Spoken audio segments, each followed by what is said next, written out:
کائنات پیارے محبوب علیہ السلام کو اس دنیا کے اندر تکلیف دی، پیارے محبوب کی گستاخی کی،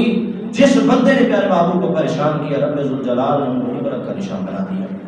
انہیں گستاخوں میں سے ایک عمارہ بن ولید، یہ وہ لعین ہے،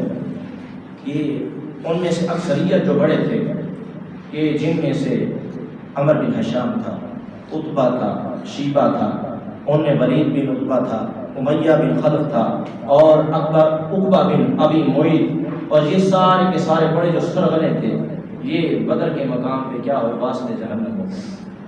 ان میں سے کچھ جو ہے مقام بدر میں سے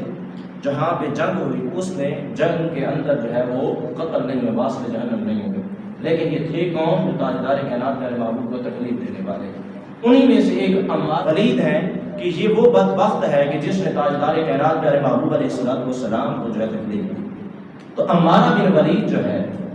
اس کا انتقال کس طرح سے ہوا، یہ کس طرح سے اس دنیا سے گیا، کس طرح سے یہ عبرت کا نشان بنا کہ تاجدار کائنات پیارے محبوب علیہ السلام کو تکلیف دینے والا بدبخت یہ بدر کے اندر جو ہے واسطے جہنم نہیں ہوا۔ مغازی نے اس کو لکھا ہے کہ یہ سیاہ بخت انسان،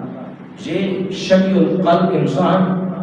یہ حبشہ کے سرزمین کے اندر تھا۔ اس کا جو ہے نجاشی حبشہ جو بادشاہ تھا، اس کے ساتھ کوئی معاملہ بنا، وہ کچھ معاملہ اس طرح سے تھا کہ یہ عمارہ بن ولید جو ہے، اس کا چکر تھا نجاشی کی عورت کے ساتھ، تو یہ جو ہے اس کی ملاقات کرنے کے لیے گیا۔ تو جب یہ ملاقات کرنے کے لیے وہاں پہ پہنچا تو یہ بات بادشاہ کو پتہ چل گئی، بادشاہ کو معلوم پڑ گئی۔ تو کیا ہوا، بادشاہ کو جیسے ہی معلوم ہوا تو بادشاہ کے حکم سے اس کو پکڑ لیا گیا۔ تو جیسے اس کو پکڑ لیا گیا، بادشاہ اس میں بڑا اس کی ایسی حرکت کے اوپر بہت زیادہ ناراض ہوا، تو بادشاہ نے حکم کیا دیا، بادشاہ نے ایک جادوگرنی کو، ایک ساحرہ کو اس کے اوپر مسلط کر دیا۔ تو اس ساحرہ کو جب اس کے اوپر مسلط کیا گیا تو اس ساحرہ نے کیا کیا، اس کا عبرتناک انجام دیکھیں گے کیا ہوا اس کے ساتھ، کہ جب ساحرہ کو اس کے اوپر مسلط کیا گیا تو اس ساحرہ نے اپنے جادو کو اس کی شرمگاہ کے اندر ڈھونک دیا، اس کی شرمگاہ کے اندر اس نے سحر کو، جادو کو پھونک دیا۔ تو یہ اس سحر کی وجہ سے، اس جادو کرنے کی وجہ سے یہ اس قدر وحشی ہو گیا کہ فرمایا کہ اتنا وحشی ہونے کی وجہ سے جانوروں سے جا ملا،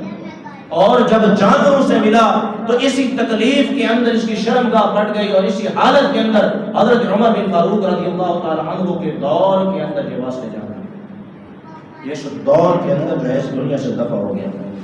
اس کا یہ آخری انجام ہوا کہ زمانے والوں نے دیکھا کہ جس نے بھی تاجدار کائنات پیارے محبوب علیہ السلام کو تکلیف دی تو رب ذوالجلال نے زمانے والوں کے لیے عبرت کا نشان